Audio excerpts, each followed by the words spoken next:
All right. Give it a second. It should be coming up. And here we go. Um, Hello, everybody. Welcome. I am, as you know, I am just Troya, and I have my brother, Lewis Butcher. What's going on, everybody? How's everybody today? Hope well. I hope everybody is well. And we have the distinct pleasure of interviewing, working with our father, the Reverend Dr. Lewis A. Butcher with WLAB107.com. He has some amazing programming coming up, and people are joining, and it's growing and growing and growing. And we have the distinct pleasure, Yes, of introducing one of his first programmers, somebody that we have known pretty much all of our lives. yes. Yeah. All our lives. He he is an amazing, and I tell everybody he is my first pastor, because everybody thinks my dad is my first pastor, but no, the first man that I sat under, that I as an adult was this man, and I consider him a spiritual father. I mean, he's just an amazing person. So without further ado,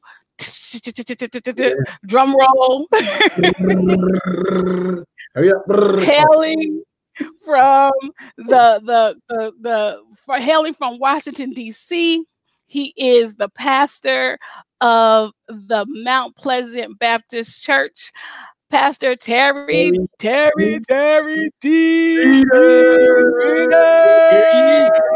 is. The man, the myth. Hey, hello, everybody. Here he He is. is. Well, how are you? He is. We are well. How are you, sir? I'm doing very well, thank you. Awesome. Awesome sauce. So again, my brother, like I said, we've known you ever. It seems like. I remember the first time you came to Brightside, you got lost, or we moved. We moved on you.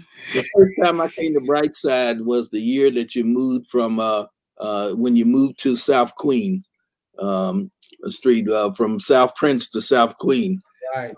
And Yes. the invitation had South Prince. And so I brought a busload of people to South Prince, and there was nobody there. And so you all had just moved to the South Queen location. And I don't remember now how we found out where you were. Maybe we called somebody and all of the location. But yeah, we didn't get lost. We went to the place where I was told to go. And you all weren't there. No. Yeah. What girls did in the country, That was. they didn't want to deal with you. They'd invite you over and they'd be gone. And, the mom, Well, we just gave the wrong. We didn't do all that. Was too much. We just gave wrong. Well, we came up with the era. We gave wrong different names and different phone numbers. So Right. yeah, I had a whole different name when I was out there in the street. I ain't gonna give her name because I might never use that again. But I'm not gonna say I fell victim to that, but that's what was going on back then. I'm not gonna. Yeah. But we have, I mean, the relationship that we have with you, not just with Mount Pleasant, but you personally. I don't know, and I know we can speak, but my brother being the oldest, everybody thinks I'm the oldest. I'm not. For the record, LB is the oldest. If anybody who's watching, my brother is the oldest. I'm just taller. I'm a little crazy. But believe that you were the oldest. Huh? You did? You thought I was old? You thought I was the oldest too? Right. Mm-hmm. Yeah, I'm not. I'm the middle kid. So Delphine comes after me, and then Kathy is the baby. Okay. Hey everybody, let's log in. We have a couple of people coming in and saying hi. So hello. Yeah, so so we have had the opportunity to, well, I called that too. What? What's my name? What did I say? Look, what did I say? Oh, LB. What did I say? Listen, old habits die hard. I know what I called you. It's old. Old habits die hard. No one else can call him that. Sorry. Yeah. But everybody's. But anyway, like I said, what we could, I can actually say, actually for me, it was one thing to watch you. I mean, and I tell everybody, I said, you know, when I started teaching Sunday school when I was like 13, I aspired. There's two pastors I aspired to be like when I taught, you and my dad, because you all have a way of interpreting God's word so amazingly that a child can understand it, as well as you can go into any, of course, academic setting and speak on that level as well. So I was like, you know what? I didn't know at the time that James held teachers to a higher standard. You didn't tell me that, but from a child, we were maybe 11, 12, 13, whatever, when you first came to our church, but the way that you were able to, again, translate God's word and to make it be, one, that I could understand it, and two, applicable, was so amazing to me. And I was like, you know what, God, he gets it. And whatever, I don't want all of the he guys, but I want some of what they have, because you all had that ability to do that. So I personally thank God for your ministry, your pastoralship, and again, I had the opportunity to sit under you as a member. So I'm very appreciative to you, Pastor Streeter, for just. And I let my brother say whatever he wants to say before we let you talk as well, because I know there's some questions he wants to ask. But thank you for pushing me when I didn't want to be pushed. I also tell that story. I was like, how I get volunteered for stuff and I don't even, but I do really, I appreciate. I want to say that publicly, that I really do appreciate your guide, your mentorship, even if you didn't know that you were mentoring us. Thank you. Awesome. Just on my end, I just want to thank you, and same thing. I appreciate who you are and who you were all these years. Still the same person. One thing that I admired was, being a pastor's kid and all of that, and coming up as with our father as he was in the ministry and growing in the ministry. Even when he started the ministry, we got to see what he was as a man of God, and what his standard was as far as how he preached and how he brought it to the to us. And not to brag on him, but he was awesome. You know what I mean? Where he broke it down, where he put like Troy said, where we can understand it, put a little humor on it.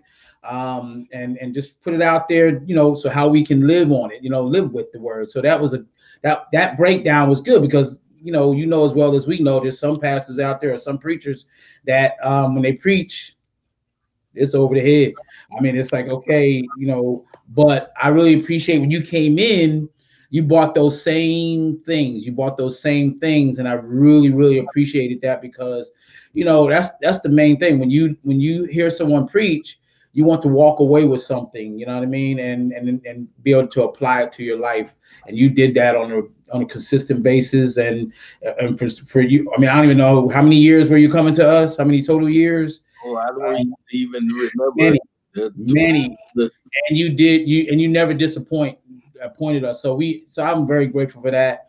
And then also that you were a father figure, because we know that you're a family man, you know what I mean? So we appreciate that, because we know as pastors' kids the toll that that preaching takes on pastors, and all. It's just not preaching; it's 1,000 other things that you have to deal with, and then still try to maintain family and the other things in your life. So we appreciate that about you. So you're just a strong man of God, and I really do, like Troy, I really do appreciate you, sir. Well, thank you all. And of course, the Butcher family has been special to me. I have a honorary membership at Brightside, unless it's been revoked. I don't know. You know, I haven't been there, but and I'm behind in my ties. But you might have to reapply. You might have to reapply now because the new leadership. That's what it is. But I'll always be grateful to Pastor Butcher because he's the one who pushed my name and so forth throughout Central PA. And so I came to know so many people and preach in so many churches in the Central PA area only because of Butcher's endorsement and all. And he's been a friend and a pastor to me, and the Butcher family has always been special to me. And so I tell people across the country that Brightside is the best kept secret in America.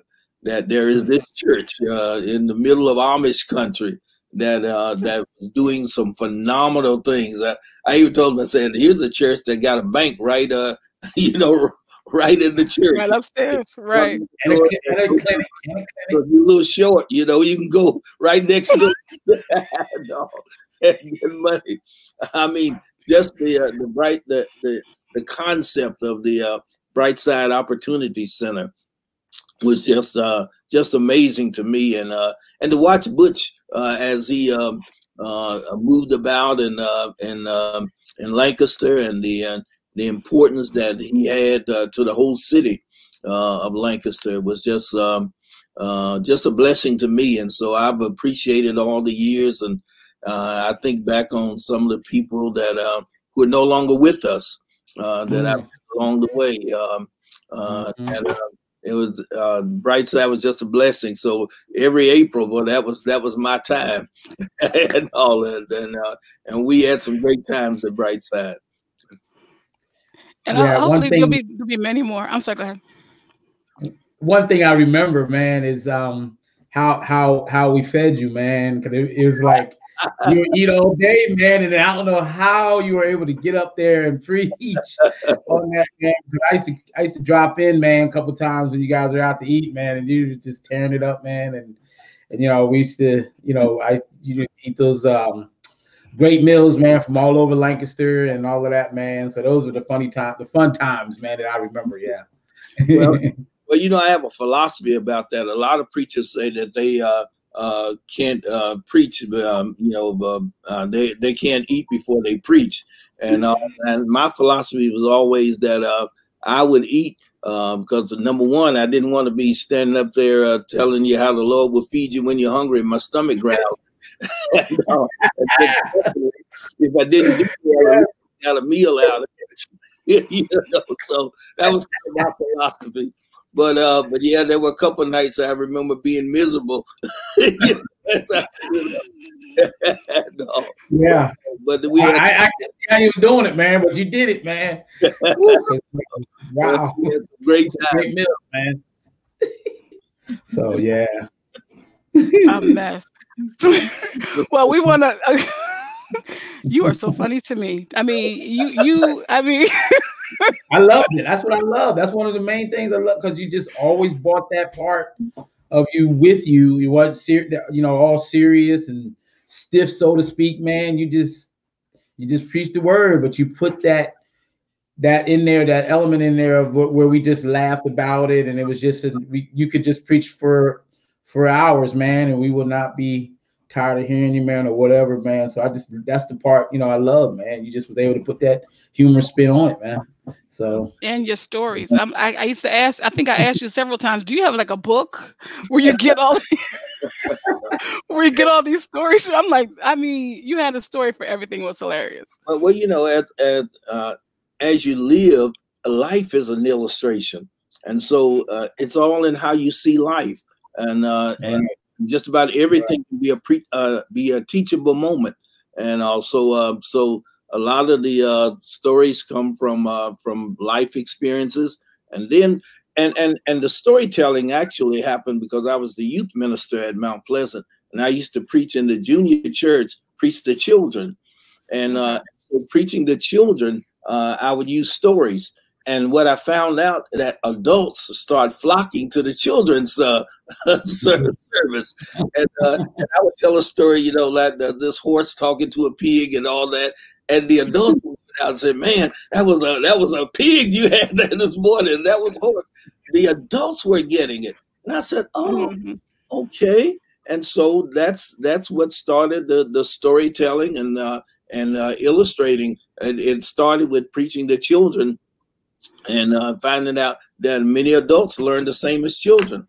So, so there it is. Some of the stories were children's stories and all that. But they were funny. I mean, I mean, they were just. I mean, it was so. I was just like, here he goes.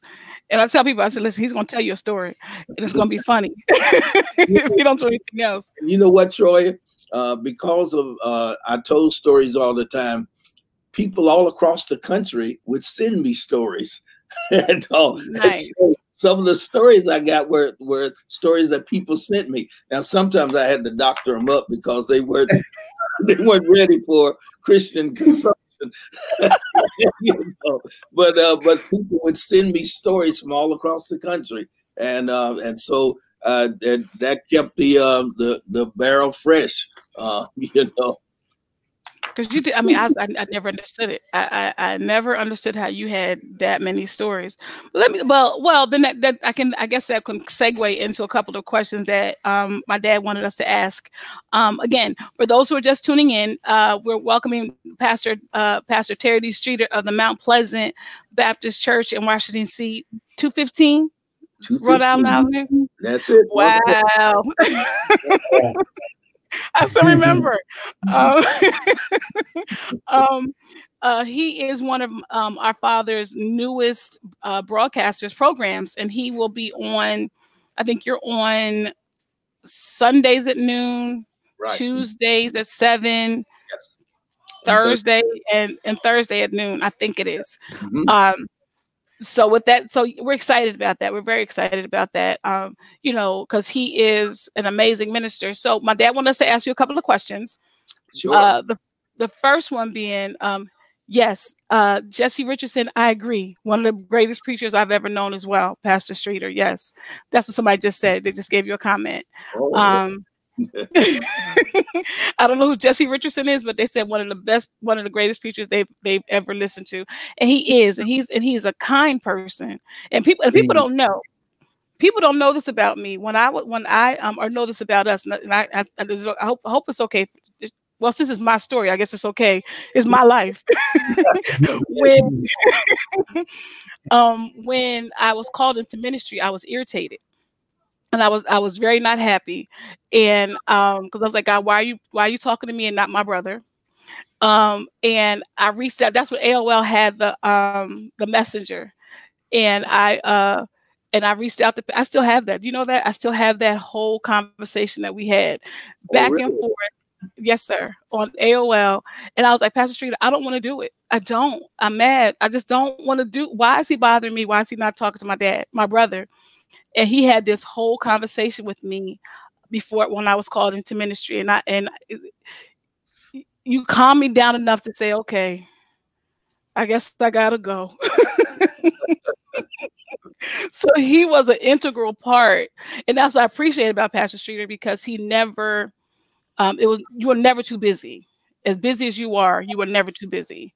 So to walk me through one of the most profound decisions, I guess, in my life, that I didn't want to go. And you were honest. You were honest with us. And so I appreciate that about you. And you were like, well, why didn't you talk to your dad? I said, because God told me to talk to you. And it's not that I couldn't talk to my father, but so that's why I tell everyone, I say it all the time, you're my spiritual dad. And that's why. Because like I said, I still have that conversation. I printed it out, and I still have that conversation. So thank you for that. I think, because now that I'm in ministry. But speaking of that, on that line, one of the questions Dad wanted us to ask you is, how long have you been in ministry? I started preaching in 1974. So this is my 46th year in ministry. I started at Mount Pleasant Baptist Church. I preached my first sermon the second Sunday in February of 1974. And there I served in a lot of places at Mount Pleasant, from youth minister to basketball coach to missionaries and all of that. Then I got called to in 1978, I was called to New Canaan Baptist Church as their pastor. In fact, it was while I was at New Canaan that I came to know Pastor Butcher in Brightside. And then when my pastor, Pastor Yancey, died in 1989, I was called back to Mount Pleasant. So I'm working on 31 years there as pastor. So that's it in a nutshell. I've been in ministry for 46 years. Wow. And that's the thing, man. When you're called to preach, it probably feels like 10 years, man, because it's in you. It's what you love to do, and God has truly called you, man. I'm a witness to that. I mean, I got a lot of knowledge in me because of you, because of all the years of teaching that you've given, man, and I really appreciate that, man. So, thank you for that. Just another question. One thing that I pride myself after is family. I was kind of, I don't know if people would call me, weird or whatever, crazy, but even as a teenager, man, I always wanted to, have a family. I wanted, a wife and kids and just the enjoyment of family and just raising a family, and all of that. So my question is to you is, just give a brief discussion on, about what your family beliefs are, and and your family and all of those things. Well, I'd certainly appreciate being a husband and a father. I grew up I was a part of a coal miners family, and that's a whole culture within itself. My brother and I, but my wife and I have 4 children among us, 5 grandchildren, and we've been married 21 years, and God's been blessing it, and that's it in a nutshell. I love your wife. Awesome. What's that? I love your wife. Oh yeah. She's a jewel, and certainly a very kind person, and person that you can get along with easily, and so forth. And so I appreciate her help to ministry, and I wouldn't be able to do all the things that I do if it wasn't for her and all that. That she takes care of the home and so forth, and sometimes I realize I'm absent from it a bit and all, but I know that she'll have everything under control. Although we have a little joke among us that if she was a pastor, I wouldn't have any members. And her business model is quite different from my church model. But we have a lot of fun together, and I love her, and especially the idea that we brought a little one into the family at a time when she's getting close to retirement and all that, and so nobody expected us to be parents of one who just turned 9 a couple of days ago. Master Daniel. Yes, that's Daniel. The thing about him, I go places with him, and people look and say, "Oh, is that your grandson?" And I say, "No, that's my son." And then they just they don't know what to say next. Look, Daniel taught me some stuff. I didn't know as preachers' kids we were allowed to have our own basket. Because the last thing I think it was one of your anniversaries, we came down. Yeah. And I said, how he get his? I said, I didn't know we were allowed to have our own. I said, how he get his own basket? I mean, they were lined up. The Mount Pleasant has spoiled them rotten. as the church baby and all that. He is. He's the best. He's a VIP. Right. I say, but I thought, but that was that's this the new generation of the preacher's kids. Man, little Daniel. Listen, you know what? I love your wife, but you know, when I found out who her favorite team was, I was like, yeah, she's a keeper. You need to make. They definitely keep her. When I found out she was a Dallas fan. Oh no! Oh no! That's the Dallas side of her. You know, we're still praying for that. Oh man, get out of here with the Eagles. It's all the way. Tell her to come to the light. Tell her to come to the light. Enjoy it. You know, I still got the people gave me an Eagles T-shirt. That if I forgot what year it was, but if the Eagles beat the Redskins, I had to wear this Eagles T-shirt. So I still have my Eagles T-shirt and all that. Yeah, I ain't doing it. I'm not doing it. I'm the only one in my family that's not an Eagles fan. Absolutely not. Green. The only place I like green is in my wallet. I don't buy anything green. It's not my color palette. I'm just happy we got a Super Bowl in my lifetime, so I'm happy about that. So whatever else happens, I don't care. I have 3 of them, you know. And there you go. Well, we ain't gonna talk about how many we have. I'm just saying. We're not gonna talk about how many Dallas has. But let's get back. And people have one of your members from Yonkers, New York is on. She said you're her pastor, Tanya Adams, Crystal. I don't know if you met Crystal. She just joined. Hey, Crystal. But that speaks volumes to who you are as a man of God and as a pastor, that people are just tuning into you because of the word of God that's coming through you. And that's a testament to who you are. So, and I know my dad, and I picked up my phone because my dad is trying to watch the broadcast on his thing that's not working for him, but that's okay. Long as we're doing what he tell us to do. That's all that matters. That's probably what happened over there. He want to make sure we're doing it correctly. I'm sorry, go ahead, sir. No, you all were talking about the preaching. It just reminded me that early in my ministry, I felt, in fact, when I went to New Canaan, people were shouting every Sunday and I mean, just having a great time, but they weren't necessarily handling life. And I prayed, Lord, you know, there's got to be something different and all. In fact, I was a student at Washington Bible College then, and they were having a week of evangelism. At the same time, many of our churches were having revivals, and they had white students going out to black neighborhoods and coming back to chapel with all these reports of people who got saved, and all of us guys having revivals, and wasn't nobody getting saved. And so I really seriously prayed about it. And A. Lewis Patterson happened to be preaching in town. He was doing a noonday, and I went and I heard him, and I'd never heard anybody do with the scriptures what he did.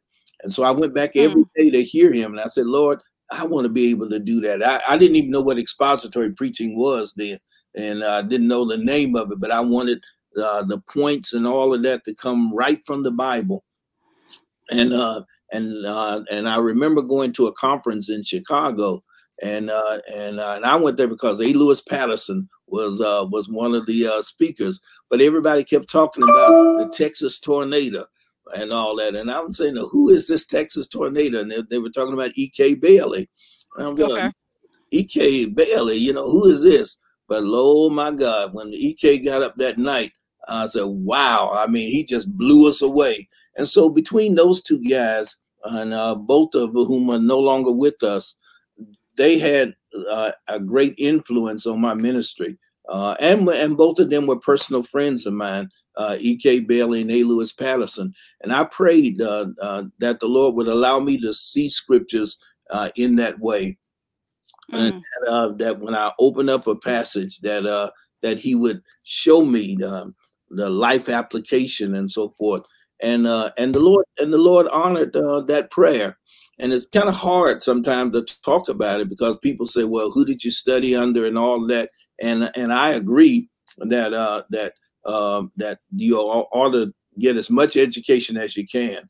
But what we miss sometimes in church is giftedness, and so there's that aspect of how I look at scripture and all that really came as a gift from God, and I'm thankful all the time. Even before they taught me the mechanics of preaching and all that in school, you know, God had showed me, you know, how outlining the passage and all that, and so it came as a gift, and so you know, school just helped enhance it. Oh no, listen. Again, because I had the honor and the privilege. I know you when I joined you said you counted it a privilege and an honor that I was under that, and you did. You did, but it was an honor for me to actually serve and learn from you, because it took my gift, because the one thing I knew my gifting was in teaching, and it took my gifting to a higher level than I wasn't expecting. And you actually told my dad, Butcher, I think she found her niche. she found where and it was funny because I started teaching. I think we had a 7 o'clock service, 7:30 service. So I was out of the house, and they happened to be coming. My dad's church was coming to preach at the church that afternoon, and I was already at the church. They were trying to call my house, and they thought I was somewhere else. I was like, nope, ask Pastor Streeter. I said, Pastor Streeter, tell my dad I've been at this church since 7:30 this morning. And he's like, yeah. So I really do. I'm really excited. I was really excited to learn. Like I said, I wasn't excited to be on the pastor's anniversary committee, but you were one of those who got volunteered. Yeah, because Miss Washington, she was like, Troy, you need to take this book. She said, Sister Butcher. She calls you Sister Butcher. I said, I don't. I said, I didn't volunteer for anything. She said, no, you need to look in this book. So I was like, Sister Washington, I didn't volunteer for a committee. When she said it the third time, I said, all right. And I'm flipping through, and I just fan a book, and I saw my name. I said, hey, hold up. Why's my name? Why's my name in here? And they said, you have volunteered me. But I will say, even though I didn't necessarily like it, I actually loved it at the end, because once I understood what you were doing, it was awesome, because I got to know more people in the church, and I got more engaged in the church. And if that's something I would have done on my own. But I think you were okay with doing it to me, because I wasn't going to tell you no. Well, actually, Troy, it's something that we do intentional. In order that when we put together committees and so forth, we have a formula where we have new members, old members, young people, young adults, so forth on the committee, senior citizens. So we have this makeup of it, and we put people on it because I realize a lot of people will never volunteer and all that. And many times we give you an opportunity to volunteer, so we put out a volunteer form and all that. And so a lot of people. We said, people will never be able to say at Mount Pleasant that nobody ever asked me to do anything. You can put yourself on the committee, so you can volunteer for it. But then we go through our roster, and we pull people out randomly. Now there are some people that say, no, I ain't gonna be on no committee or anything like that. It doesn't happen and all that. But that person can never walk out and say that nobody ever gave me a chance. Because we try to give everybody a chance, so you can put yourself on, or you can be randomly selected, and all of that, and so it happens, and we have found some great diamonds in the rough that way. People who would have never volunteered, but boy, they had a great skill set, and they were used mightily of the Lord. Yeah, and I was with the Curtises. Okay. And they were so sweet. I love them. And wow, after all these years, I remember that. Yeah. And a lot of times when you do that, like some people are more, they're shy or apprehensive of doing something, but when you put them on somewhere, on a committee, they may be a little hesitant, but as it goes along, then all of their talents come out, and they realize, and it builds confidence in them, and then and then brings out their skill set. So it's growing. It's like growth, you know what I mean, for those particular people that think they want to be, because a lot of people, especially a lot of church folk, they want to be in the background and just want to come on Sundays or Wednesdays and just come. But God has gifted them with so many talents, and sometimes it's not realized until they're pushed into it, so to speak. So yeah, it's an awesome thing. Yeah. Yeah, Mount Pleasant. You're gonna work in Mount Pleasant, but we are. I don't. Well, let me take it back. If you're a butcher kid, you're gonna work in Mount Pleasant. I think you had it right the first time. Yes, and you will. And but again, I think that but I appreciate that about you. So that's why I'm like, that's why I think a lot of people just like, because you're easy, and it's an easy thing. You're an easy pastor to serve under. And like I said, and not everybody is easy to serve under. So I'm grateful for the push. But like I said, I mean, but it was easy. It was easy to say when I was voluntold, it was easy to say yes. Because I knew who I was. One, that I was on the pastor's aid, and I happened to, and I love you as a person and as a pastor. So that was very easy for me to do. And I was like, yeah, he's yeah, okay. Because if it would have been another committee, I'd be like, I don't know. But no, I wouldn't have.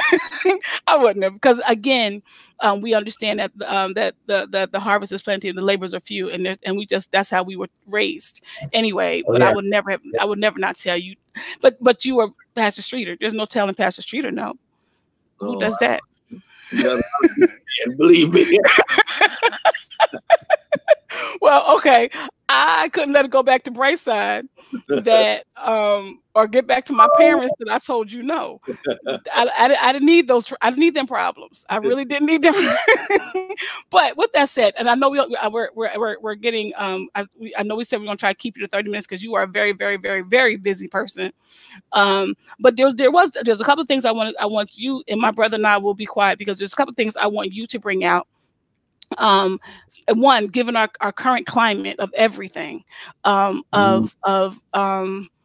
the protests, of the pandemic, all of these different things, and you're in the hotbed. You're right there in DC. You're in you're amongst all of that. But like I said, before I do that, while we're doing it, let me, because I did this earlier and I didn't let it, and I didn't show it, so that everybody knows he is going to be on WLAB 107.com, The View from the Mount. So if you've never heard him preach before, you're in for a treat. He's on Sundays 12 noon, Tuesdays at 7 p.m., and Thursdays at 12 noon. But again, how are you navigating? Because that's all this, the biggest question is, what are pastors saying? What are preachers doing in this double pandemic that we're living in right now? Where do we see God? How do we see God in all of this? And what are you telling your people, that your parishioners down in DC, especially since you all are in DC, with all the nonsense that's going on? Well, let me start with the pandemic. This is something that we've never experienced before.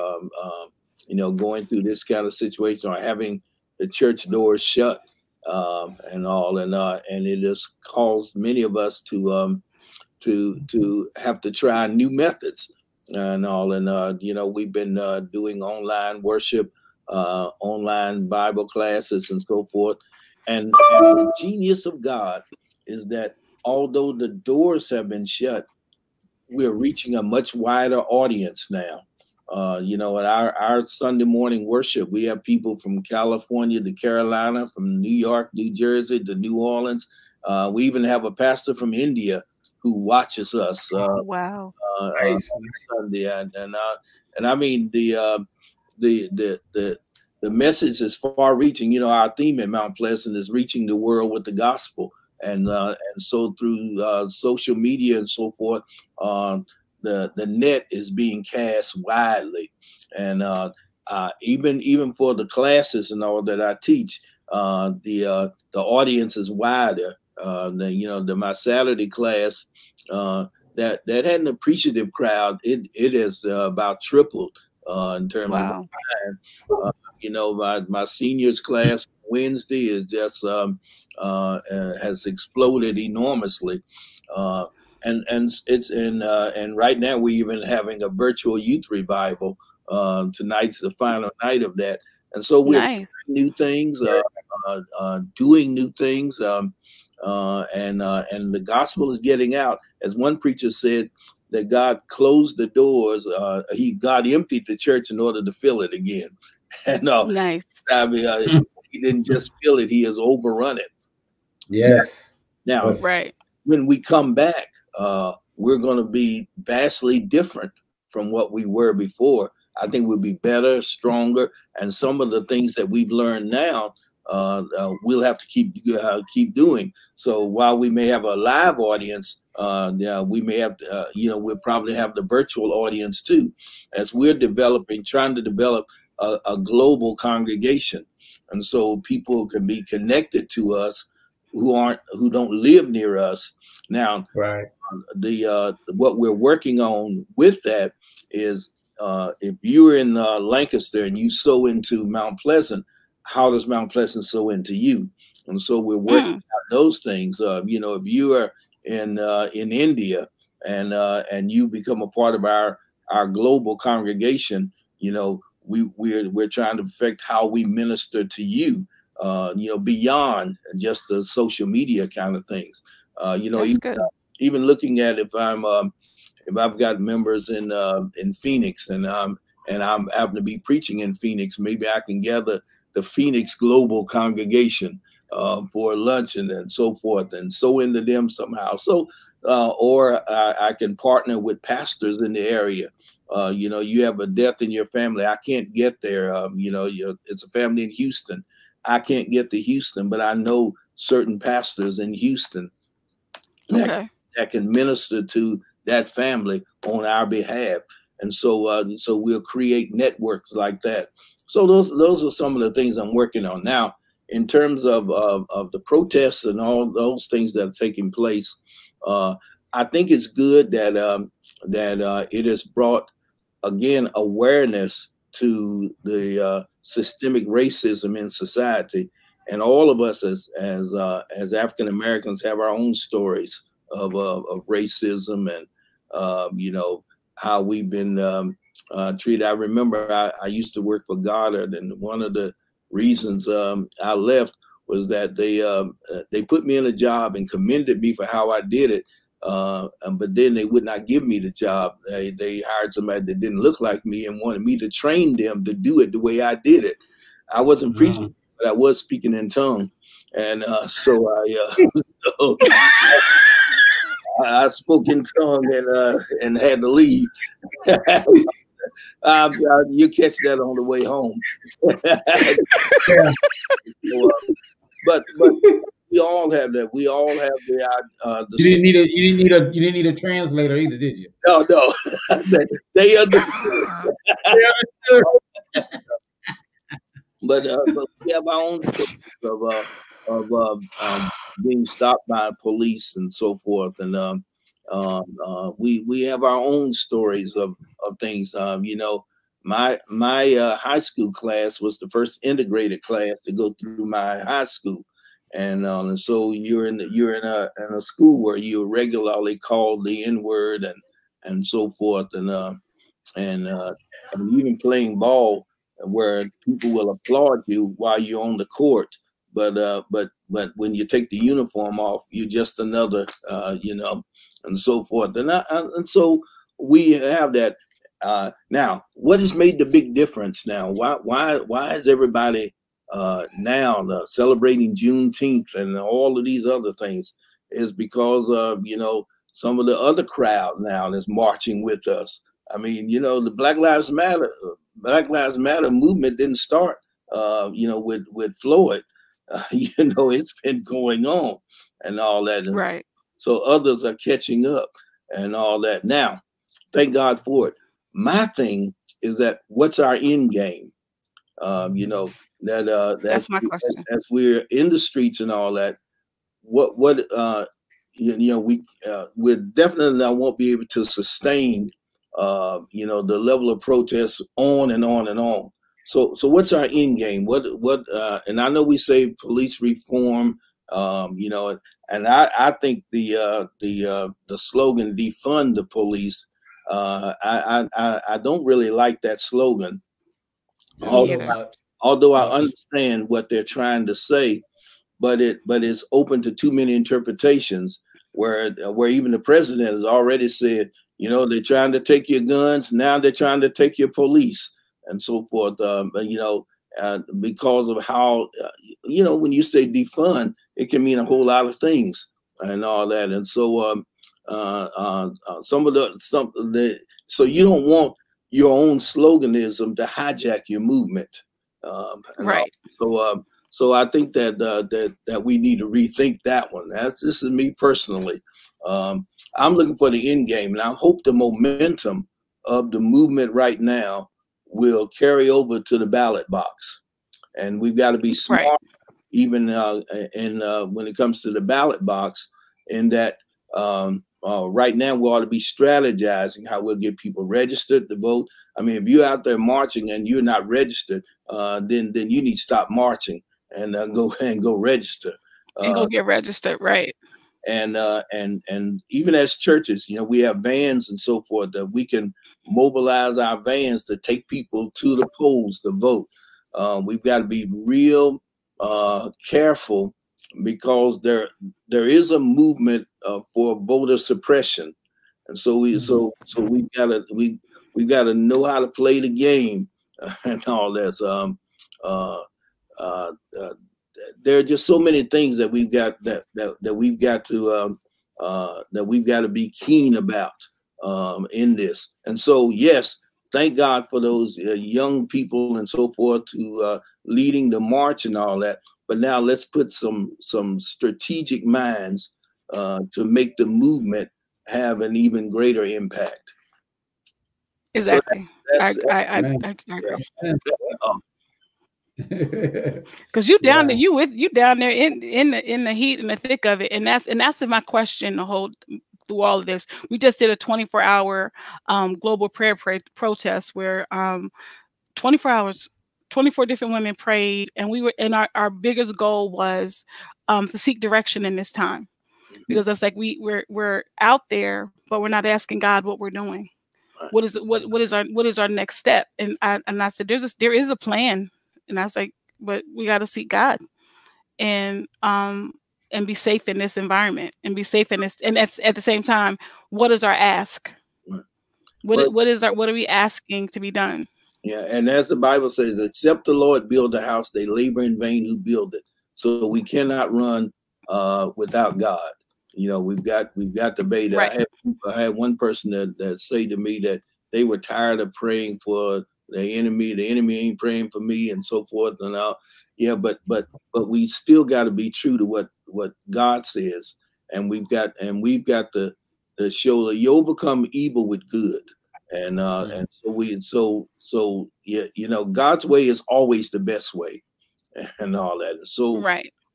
That's the way I look at it. You got to stick with God's word and God's way, and God's will is God's word. I'm not doing a Trump holding up the Bible. I read it. No. All right. But you know what? Yeah. I had someone, because I do a Saturday Soul School, and what he did, it blew my mind. He said, hold it like he was holding it, which was upside down. He said, now lay it down. He said, now when he opens it, it's the way it's supposed to be. He said, even though he was holding it upside down, as soon as he lays it flat in his hand, it's ready for him to open up and read. That blew me the whole way away. I was like, wow. So that's preachers for y'all. Y'all see stuff that, but that was and he wanted like you to have a whole bunch of stories. But I was like, yeah, and that is the key. We just have to, and I don't know why I've not been, because you know me since I'm 13. You know I'm militant.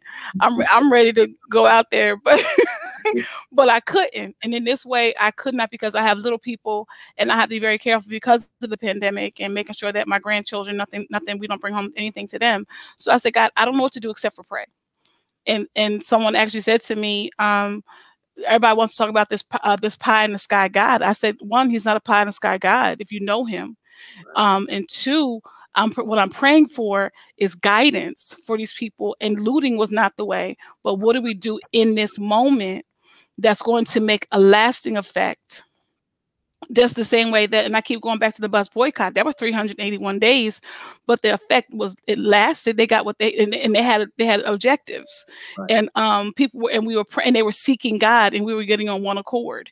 And I said, that's what we need to be. I said, we need to be on one accord. And yes, some of our lighter brothers and sisters have joined the fight with us, have joined the fight, and that's what we need. We need to understand that we are all God's people. And our skin color should matter. I'm sorry, go ahead. No, isn't it interesting that the Supreme Court just this week have handed this administration 2 defeats? You know, that despite everything, you know, God can change hearts. Right. God can, when God gets involved in things, you know, it doesn't matter what people do, that God can change it. You know, there was an old preacher used to say that when you start making your plans, write it in pencil, because it can always be erased and all that. And so, you know, and our president said something like, you get the feeling the Supreme Court don't like me, but 2 of these people he put on, you know, the Supreme Court. So it's just interesting. Right. You know, God is still in control. And we don't know yet what God is going to do. You know, right?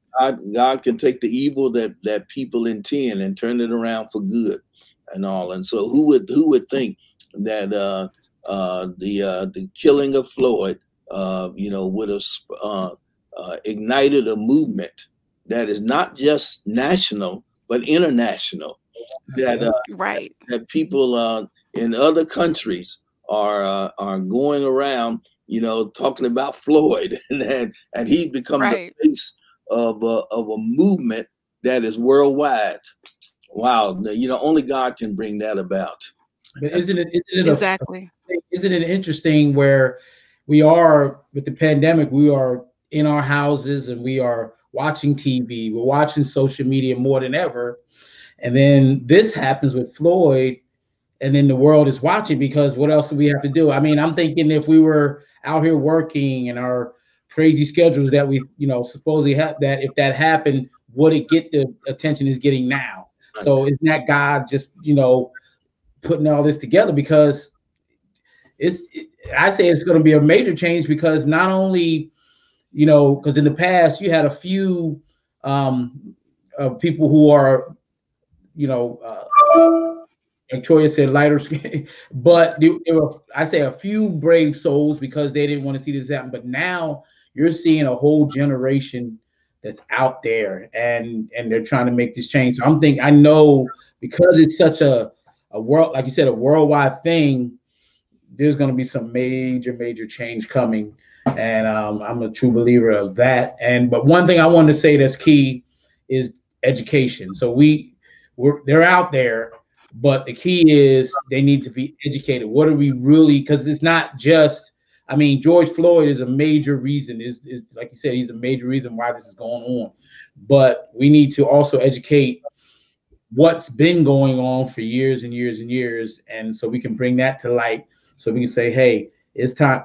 We have to get into the government. We have to get everywhere and change laws and the whole nine to make significant change, not just a couple laws here and there to please us, but stuff that's lasting. You know, it's going to be lasting and impactful. So yeah.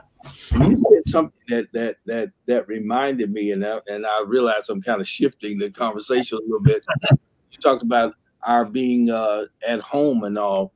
A lady said to me that I'm getting more out of your preaching now than I did when I was coming to church. Because now sitting at home looking at a computer screen, they're more focused than they were sitting with their friends and otherwise in church. You know, and interesting. It's a very interesting idea that looking at my phone or my computer, I'm more focused than I was sitting watching live and all that. And so and there are people, that are watching and coming to church. There are people that are watching and that never went to church at all. They're even now, now they're watching online and they're getting saved. They're getting I mean, just so many things are happening just from online, you know, having church online to a lot of people out here. So that's just a move of God. That's just a move of God. You get to watch, and I like it, and we because but we get to watch the people that we love to watch. It's hard for me to watch you on a Sunday when I have if I'm in church on Sunday, but now you're live and I can go back to your TV to the and watch. I was like, oh yay, I can go back and listen to you, and I don't have to worry. I can listen to Pastor Streeter later on today after I listen to our church or whatever. So it gives you the opportunity to sample different pastors, and when it comes the different, you know, for lack of a better term, but when it does come out of this quarantine and pandemic, now you can go, so you know what, let me go see this man who has been, hopefully this man who I've been being from, if I live close enough to go there. But I love the idea that you're and I hope a lot of other people and pastors that are listening to this, that you're trying to make sure that you're meeting needs of all of those who consider you their pastor, whether it be India, whether see Phoenix. And I love the fact that that's something you even thought about. And hopefully another pastor is on the line and there's like, oh, I need something. And that's why, again, I love, that's what I mean, because you just think outside the box. And to even think that you can try to how do I minister to the people that consider me their pastor in India? How do I pastor my people in Phoenix? That in and of itself I thought was ingenious when you said that. Thank you. So you're amazing. Well, you pray for me. Absolutely. But look, I always do. Remember in that church meeting, I said many years ago, I said, who's praying for this man? Because you look so tired that day. I said, who's praying?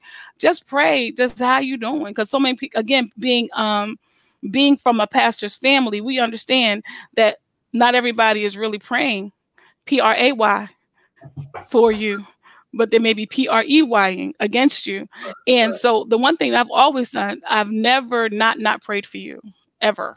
I've always, because again, because everything that you've poured into my life, I just want to make sure that God has given it back to you triple, 100, 1,000, 1,000,000 times fold, because I had the opportunity to, one, grow up with you as a child, but then actually adult up with you as a person. I grew up with you in my Christian walk, if that makes sense. Yeah, no, you made up a good word. Adult. What do you say? Adult up with me? No. I know you're gonna take. You can have that one. I know you're gonna take it. But we took. No. I know it's going to come up in the sermon. You're welcome. I know.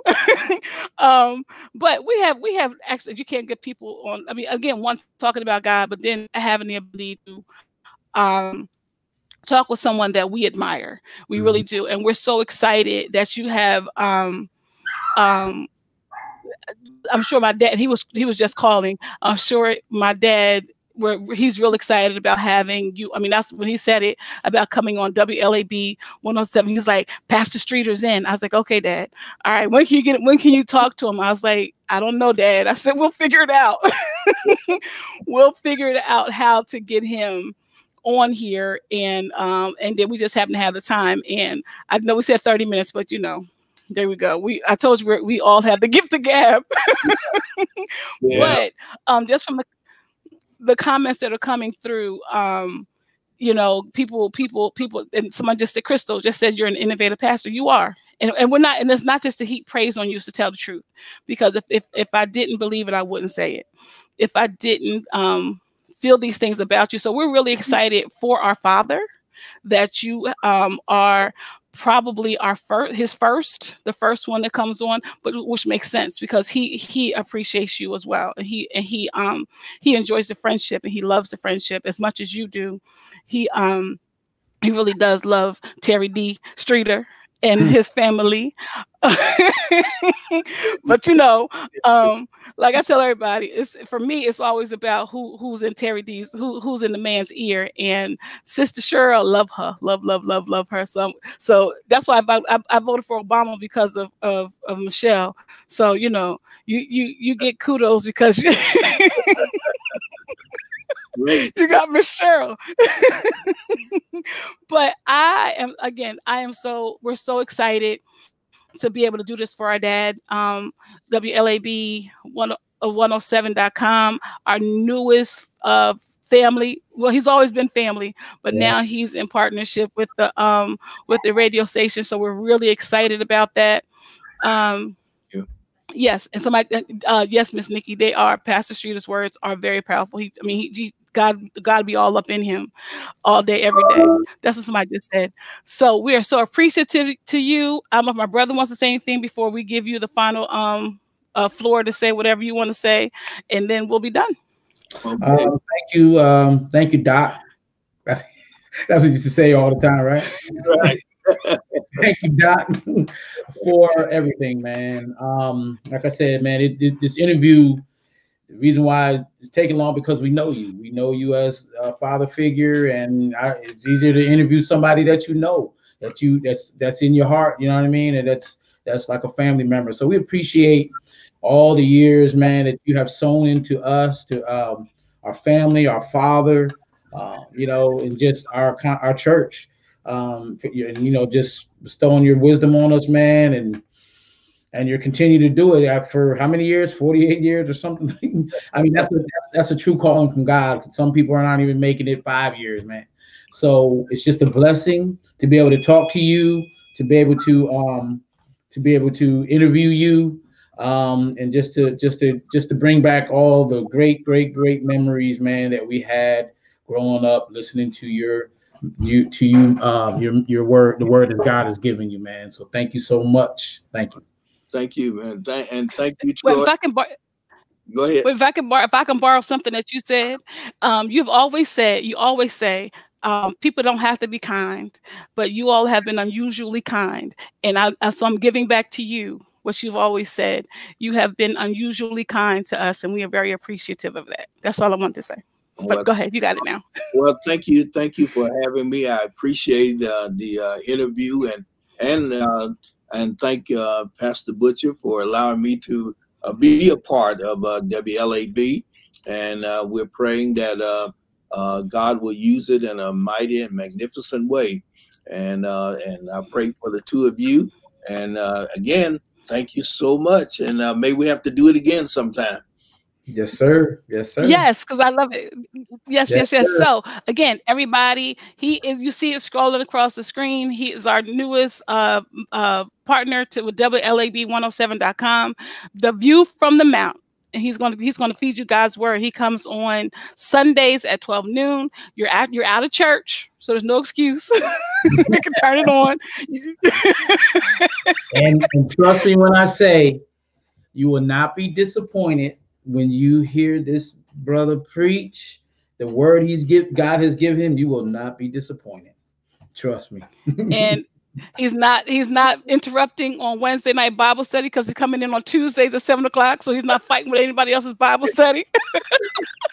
Yeah. And then he's coming again on Thursdays at 12 noon. So we are so excited and so fortunate and so blessed that that the Dr. Terry D.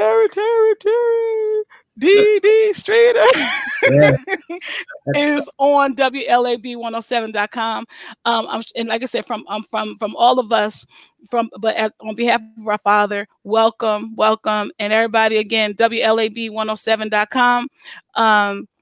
Spread the word. Somebody just said they miss you coming. They miss you coming to the revivals. Yeah, spread the word, tell the word. But now you can listen. Now you don't have to worry about the revivals. You can hear them every week at 12 noon on Sundays, 7 p.m. on Tuesday, and again at 12 on Thursdays. So there you go. That's your whole revival week. And don't forget, and when you get on WLAB107.com, just check out everything else that's on there that's up and coming, and what our Father is doing. What this ministry is going to be through the roof, man. It's going to be an awesome thing. God has put this on his heart, and it's going to take off. And we are so glad that Pastor Streeter is starting this thing off, because what a way to start it. What an awesome man of God. So yes, thank you guys for tuning in and listening. Before I do that, because there is a schedule. Pastor Streeter's on Tuesdays. Then there's another ministry. I don't want to mess up the name, but there's another ministry that's coming after you. I think they're starting next week or after you. But you can go right now, and you can. Well, what's today? Today's Friday. So on Sunday you'll be able to hear Pastor Streeter. Yes, love. I love you too, Miss Nikki. So with that said, we're going to end. Thank you, everybody, for joining, we look forward to talking to you all soon. Tell Miss Cheryl and Daniel we said hi. All right, we'll do. Thank you so much. All right, take care. Right. You too. Be blessed. All right, bye-bye. All righty. Is it officially?